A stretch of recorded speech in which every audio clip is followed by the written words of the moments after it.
Welcome back to Deception Tales Lab. Before we begin, tell me where in Canada you're watching from. Now, let's dive into today's story. I used to think loyalty meant something, that handshakes between friends carried weight, that the woman who promised to stand by me through everything actually meant those words. 5 years ago, I built a software company from nothing but caffeine and code. 3 years ago, I married the woman I thought was my soulmate. 6 months ago, I learned that everything I'd built was constructed on foundations of lies. My name is Chen, and this is the story of how losing everything helped me discover I'd never really had anything at all. More importantly, it's about what I found in the wreckage. The warning signs were there. I just didn't want to see them. Trevor Walsh and I met in our computer science program at the University of Waterloo. We stayed up late arguing about software architecture, dreaming about the companies we'd build. When we graduated in 2018, we didn't even consider working for anyone else. We scraped together $15,000, rented a basement office in downtown Toronto, and launched Apex Solutions. Our pitch was simple. Small businesses across Canada were drowning in outdated inventory management systems. We built something better, faster, cheaper. For the first 3 years, we lived on instant noodles and optimism. Trevor handled sales and business development. I wrote code and managed the technical side. By 2021, we had 47 clients and revenue pushing $500,000 annually. I met Sarah Brennan at a tech networking event in early 2022. She worked in marketing for a mid-sized firm, had a laugh that filled rooms, and seemed genuinely interested when I talked about data structures and API integrations. Most people's eyes glazed over. Hers lit up. We were engaged within 6 months, married by October. Trevor stood as my best man, gave a speech about brotherhood and building empires together. In the photos, Sarah's arm is around my waist, Trevor's hand on my shoulder. Everyone's smiling. I keep one of those photos. It reminds me that betrayal always starts with trust. The business kept growing. By mid-2023, we were clearing $2 million in revenue. We hired 12 employees. Moved into a proper office in Liberty Village. Trevor pushed hard for us to sign new partnership agreements. His father was a lawyer, had drawn up documents that gave Trevor 60% ownership and me 40%. I should have questioned it, should have hired my own lawyer. But Trevor was my brother, wasn't he? We'd built this together. I signed. Sarah started working longer hours at her firm, coming home after midnight, exhausted, distant. When I suggested we take a vacation, reconnect, she said maybe next quarter. Always next quarter. Trevor became more aggressive about decision-making. Wanted to expand too fast, hire too quickly. When I pushed back on spending, he'd remind me who held majority ownership. The documents I'd signed gave him final say on all major decisions. The other shoe dropped on a Tuesday morning in February 2024. I arrived at the office to find Trevor waiting with 2 lawyers and Linda Ross, our HR manager. Sarah wasn't answering my texts. My stomach twisted. "Marcus," Trevor said, his voice carrying none of its usual warmth. "We need to talk about your future with the company." They'd prepared a package. Effective immediately, I was being removed as CTO and bought out of my shares. The valuation they'd had done was insultingly low, claiming the company was worth a fraction of what I knew it was. Trevor's lawyers had found clauses in those documents I'd signed, ones I'd never fully understood, that gave him the right to force a buyout under certain conditions. They were offering me $250,000 for my 40% stake in a company generating $2 million annually. "Take it," they said, "or we'll tie you up in litigation for years." "You can't do this," I said, looking at Trevor. My voice sounded hollow, distant. "We built this together." "Actually," Trevor smiled, and it didn't reach his eyes. "I can. It's all legal. You should have read what you signed, Marcus." That's when Sarah finally answered my text. Not with words, but with legal documents. Divorce papers, served by email while I sat in that conference room, my life's work being stolen. I called her immediately. She answered on the 3rd ring. "Sarah, what is this?" "I'm sorry, Marcus." She didn't sound sorry. "I need to be with someone who has drive, ambition, someone who can provide the life I deserve." I provided. We have a condo. We travel. What more? Trevor's offering me a real future. He's going to make Apex into something major. "You've always been so cautious, so careful. I need someone who takes risks." My hand tightened around the phone. How long? Silence. How long, Sarah? 2 years, she said quietly. Since the company retreat in Muskoka. 2 years. While I was grinding out code at midnight, fixing bugs, supporting our clients. My wife and my business partner were building a future that deliberately excluded me. You'll be fine, Trevor said, walking me out that afternoon. Security had already boxed up my desk. Take the money, Marcus. Start over.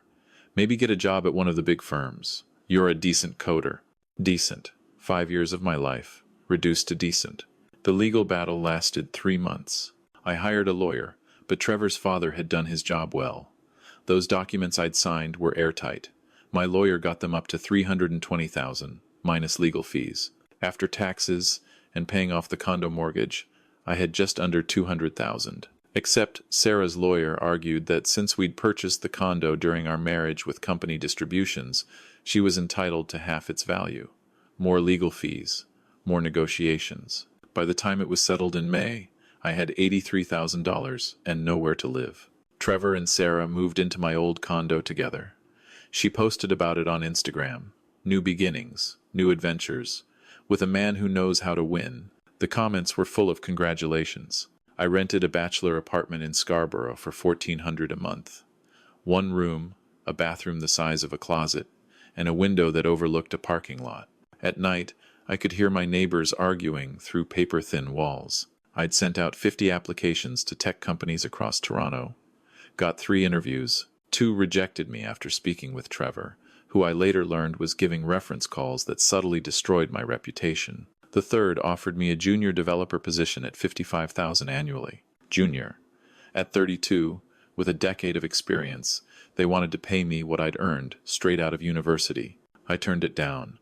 Pride, stupidity, or some combination of both. By late June, my savings were bleeding. I was living on rice, eggs, and whatever vegetables were on sale. The laptop I'd kept from Apex was my most valuable possession. That, and an old external hard drive I'd found while unpacking. The drive was something I'd used back in university. I'd almost thrown it out twice, but some pack rat instinct kept me from tossing old tech. I plugged it in out of boredom more than anything else, looking for old photos or papers that might distract me from the wreckage of my present. The drive took forever to mount. I was about to give up when folder icons finally appeared. College assignments, photos from residence, a folder labeled Bitcoin stuff. I'd forgotten about that completely. In 2013, during second year, I'd gotten interested in cryptocurrency. Bitcoin was this weird, nerdy thing that mostly existed on forums and Reddit threads. It was trading around $100 per coin, which seemed expensive at the time. A few friends and I had set up mining rigs in our dorm rooms, running GPU processing overnight when electricity was included in residence fees. We'd treated it like a game, comparing who could mine the most satoshis. I'd accumulated some amount, but when the university cracked down on the power usage and Bitcoin crashed in early 2014, I'd lost interest, moved on to other projects, other obsessions. I opened the folder. Old README files, mining software from a decade ago, and a file labeled Wallet DAT. My hands were shaking slightly as I downloaded a current Bitcoin wallet program. It took 3 hours to sync with the blockchain. I made instant ramen, ate it cold, paced my tiny apartment. This was probably nothing. The wallet was probably empty or corrupted. The sync completed at 11:43 p.m. I imported the old wallet file, entered the password I'd used for everything back in university. The balance loaded. 47,3 Bitcoin. I stared at the number. Opened a new browser tab. Checked the current exchange rate. Bitcoin was trading at $59,200 CAD. 47.3 times 59 those cents, $2,800,000. I closed the laptop, opened it again. The number hadn't changed. My hands were trembling now. I walked to the bathroom, splashed water on my face, walked back. Still there. 47 Bitcoin. Mined over the course of 8 months in 2013, transferred to this wallet, and forgotten. I'd been sitting on a fortune while scraping together rent money, while Trevor had robbed me, while Sarah had left me. I thought about Sarah's Instagram post, thought about Trevor's smug smile as security escorted me out, thought about decent coder and maybe get a job at one of the big firms. Then I opened my laptop and started making plans. The first thing I did was nothing. For 3 days, I researched security protocols, exchange options, and tax implications. I wasn't going to rush this and make mistakes. Trevor had won because I'd been careless, trusting. Never again. I transferred the Bitcoin to a secure hardware wallet, then moved 10 coins to a reputable Canadian exchange. Verification took a week.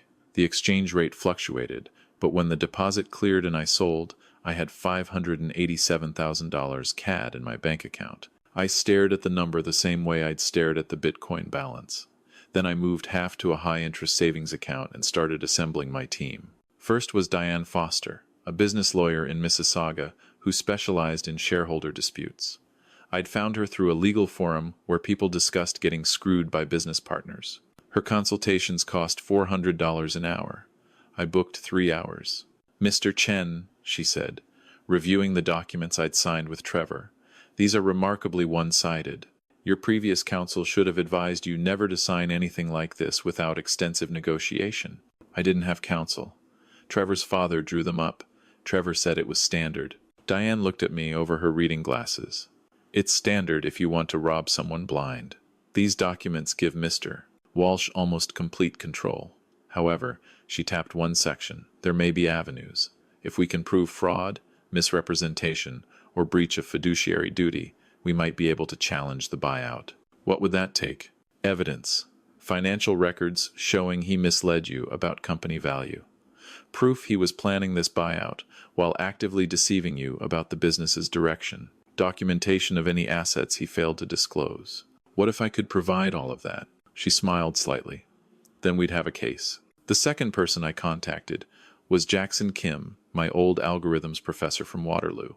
He'd gone on to found 3 successful startups and was now an advisor and investor. I'd kept in touch sporadically, but hadn't reached out since the divorce. We met for coffee in Kitchener. Jackson was in his mid-50s, still dressed like a grad student in jeans and a hoodie. "Marcus," he said, gripping my hand, "I heard about Apex. I'm sorry." "Don't be. I'm going to make it right." I told him everything.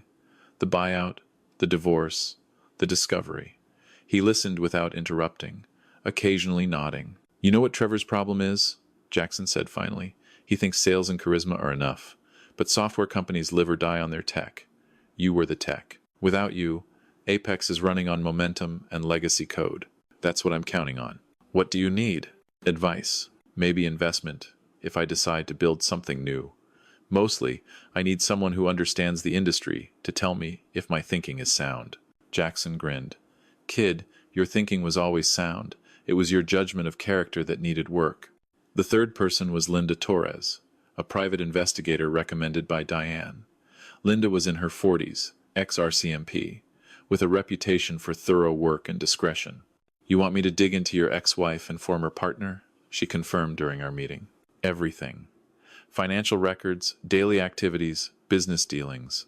I need to know if they're doing anything illegal or unethical. And if they are, then I need documentation that would stand up in court." Linda quoted me a retainer of $15,000. I transferred it that afternoon. The fourth person was Mitchell Graham, a forensic accountant. If Trevor had cooked the books to justify the lowball valuation, Mitchell would find it. "Give me access to everything you have," Mitchell said. "Company financial statements, tax returns, anything you kept. I'll trace the money." I handed over my copies of Apex's financial records, what little I'd been able to keep. Mitchell promised a full report within 3 weeks. While my team worked, I stayed quiet. I kept my head down, stopped looking at social media, and focused on 2 things: learning everything I could about business law and starting to code again. The ideas had never stopped. Even while dealing with the divorce, part of my brain had been identifying problems, seeing solutions. Apex's inventory system worked, but it was clunky. I'd wanted to rebuild it from scratch, modernize the architecture, but Trevor had always pushed for new features over quality. Now, I had time and resources. I started building. Linda called first, 3 weeks after I hired her. "Your ex-partner has expensive habits," she said. "Poker games at an underground club in Vaughan, 3 times a week. Sports betting through offshore accounts. I've documented at least $180,000 in gambling losses over the past 8 months. He's spending company money? Hard to prove directly, but the timing correlates with major client payments. And Mr. Chen, there's more. Walsh has been meeting with a company called Vertex Systems. They're a direct competitor to Apex. I've recorded 4 meetings in the past month. He's shopping the company or shopping himself. Either way, it suggests Apex isn't doing as well as he's been projecting. Mitchell's report arrived 2 days later. 63 pages of detailed financial analysis. I stayed up all night reading it. Trevor had systematically inflated expenses and deflated revenue for the 6 months before my buyout. Contracts he'd claimed were canceled had actually renewed. Expenses he'd attributed to operations had been personal purchases run through the company. The valuation he'd presented was based on fraudulent numbers. Mitchell estimated Apex's true value at the time of my buyout was between $8 and $10 million. My 40% should have been worth $3 to $4 million, not $320,000. This is fraud, Mitchell wrote in his conclusion. Clear, documentable fraud, intended to deprive you of your rightful share of company value. With this evidence, a court could potentially void the entire buyout agreement.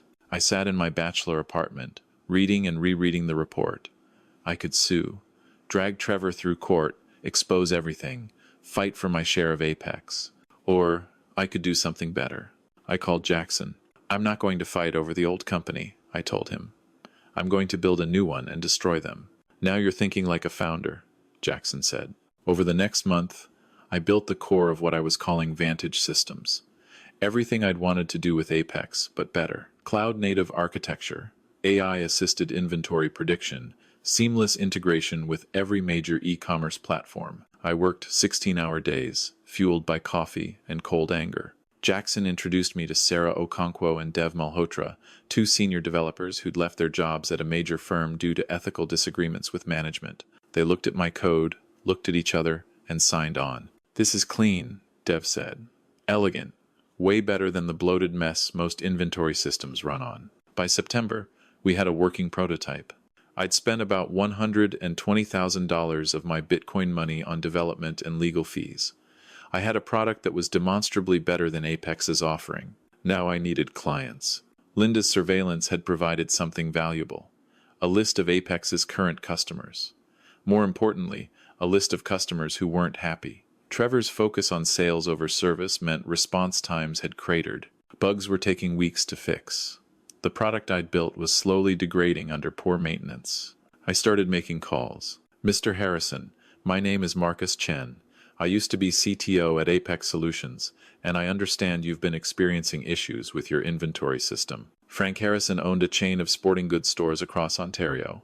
He'd been an Apex client for 4 years. Marcus Chen? Yeah, I remember you. You're the guy who actually fixed things when we had problems. Where the hell did you go? It's a long story, but I've built something better, and I'd like to show you. The demo took 30 minutes. Frank signed a contract that afternoon. I repeated the process with 8 more Apex clients. By early October, Vantage had 9 customers paying a combined $42,000 in monthly recurring revenue. Not enough to be sustainable yet, but enough to prove the concept. Then I started poaching employees. Keisha Williams had been Apex's lead developer after I left. Trevor had passed over her for promotion 3 times.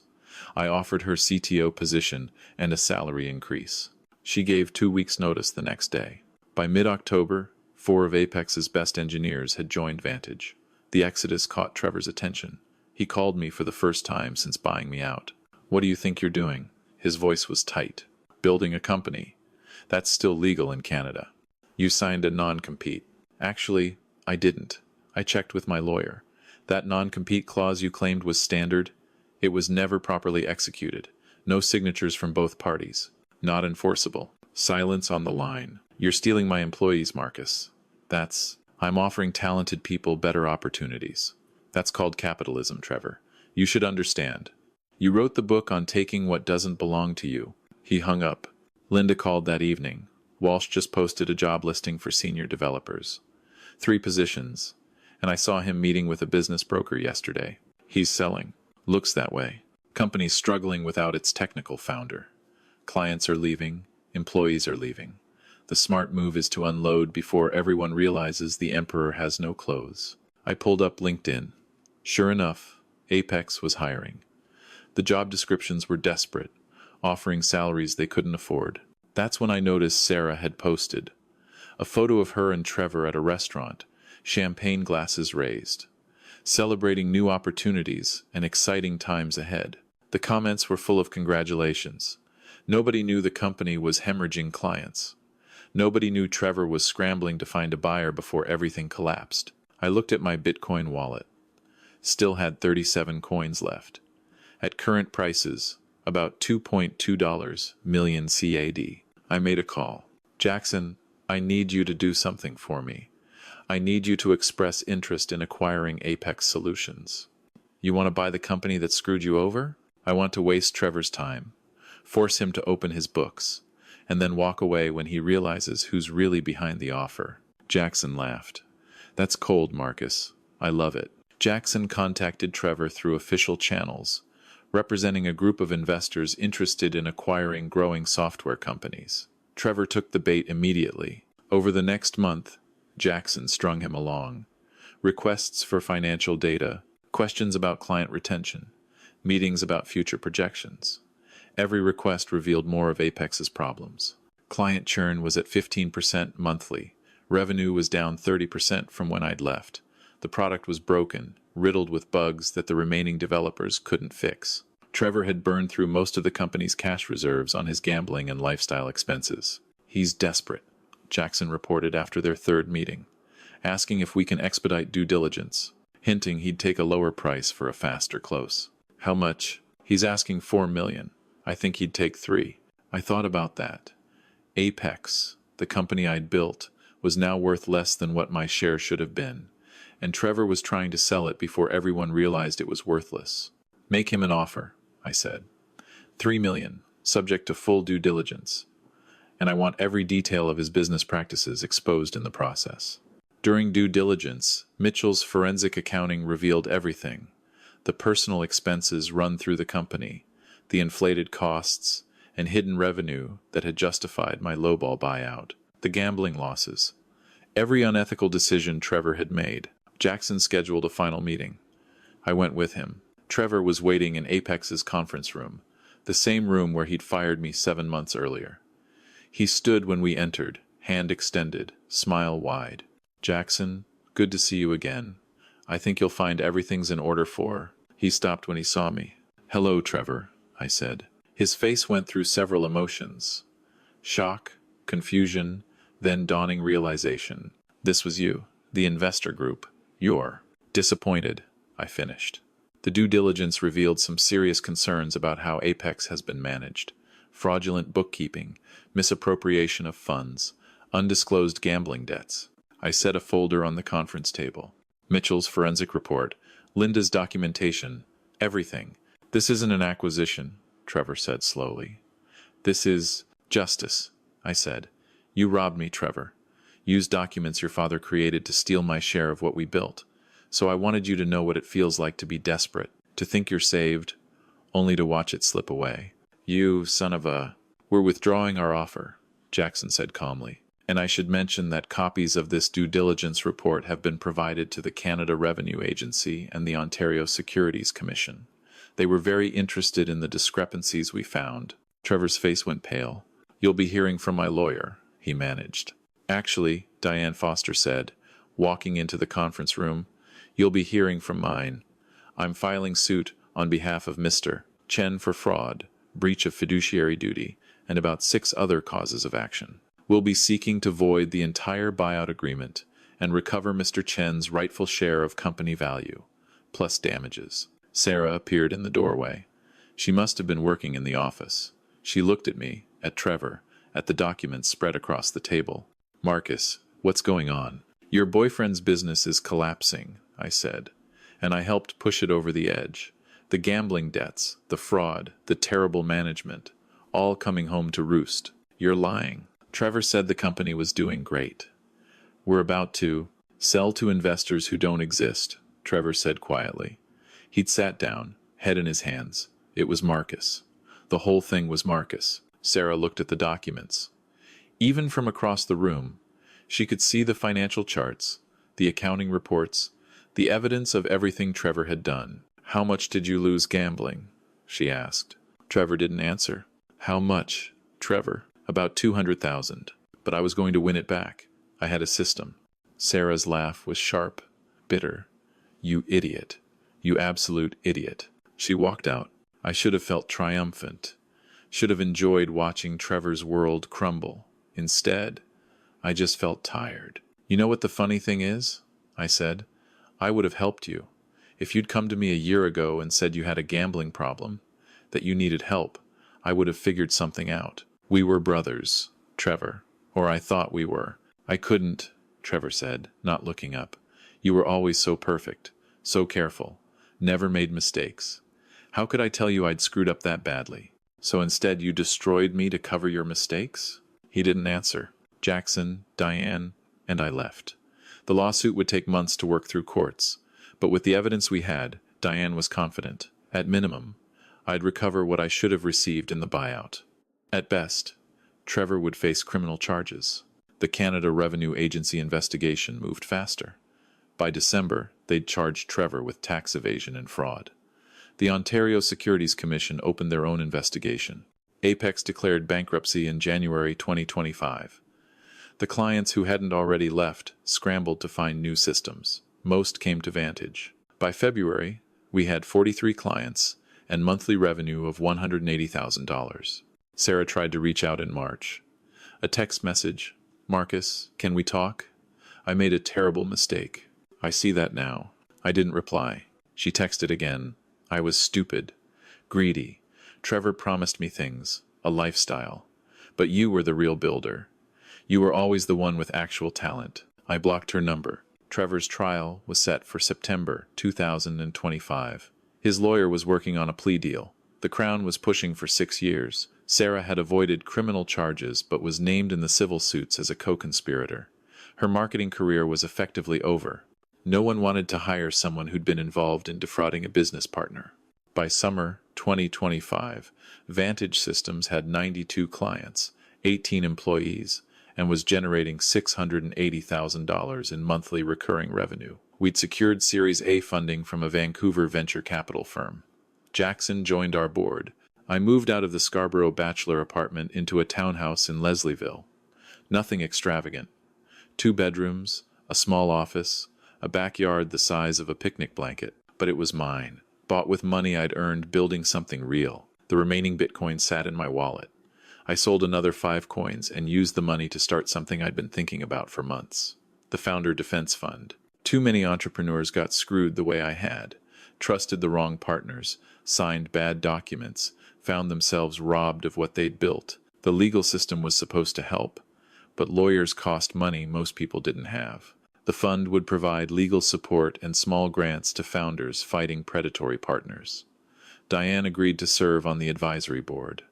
Jackson contributed additional funding. We launched in August with a simple website and a submission form. Within 2 weeks, we had 43 applications from entrepreneurs across Canada who'd been cheated, manipulated, or forced out of their own companies. Reading their stories, I saw my own experience reflected back.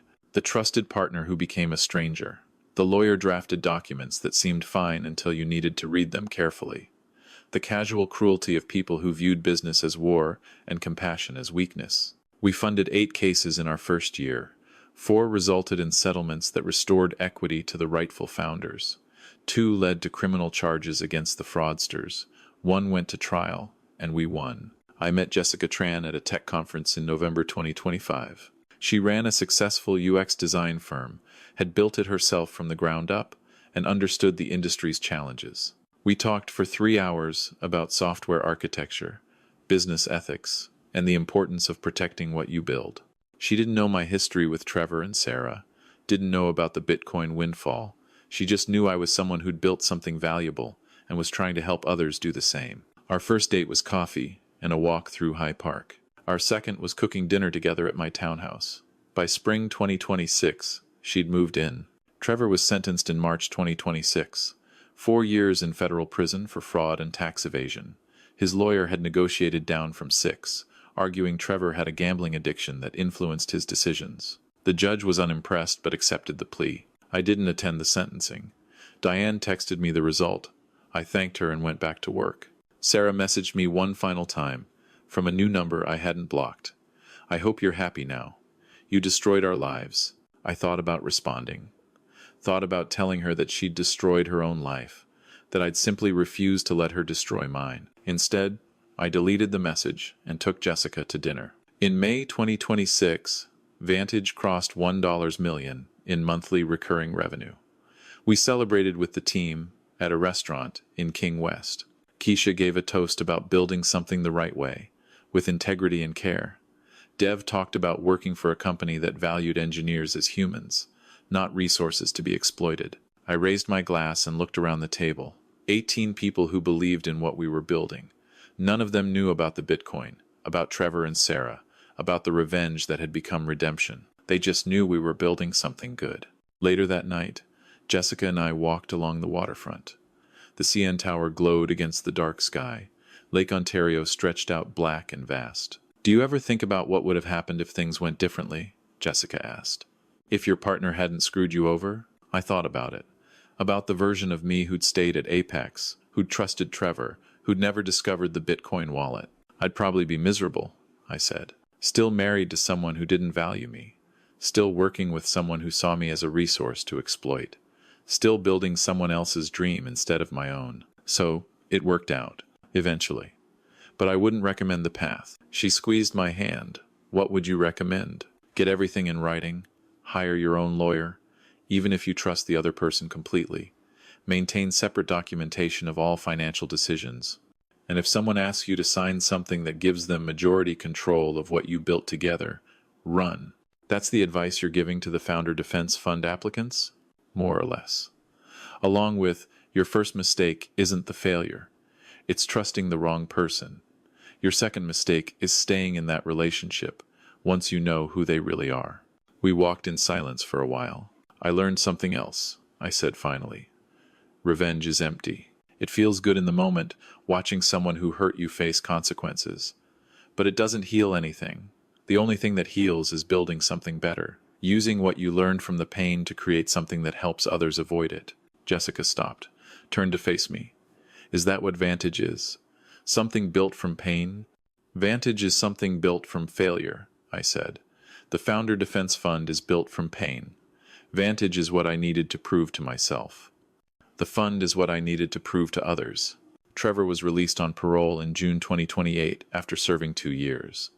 I heard about it through Diane, who was still technically representing me in the civil case that had dragged on through appeals. I wondered if he'd try to contact me. He didn't. Sarah moved to Calgary, working in social media management for a construction company. Her LinkedIn profile made no mention of Apex or Trevor or anything from that period of her life. She'd simply erased 3 years of her history. Good, I thought. Let her forget. I had better things to remember. By 2029, Vantage had 340 clients across Canada and had expanded into the U.S. market. Annual revenue was $24 million. We'd been approached by several acquisition offers, all of which I declined. This wasn't about building something to sell. It was about building something that lasted.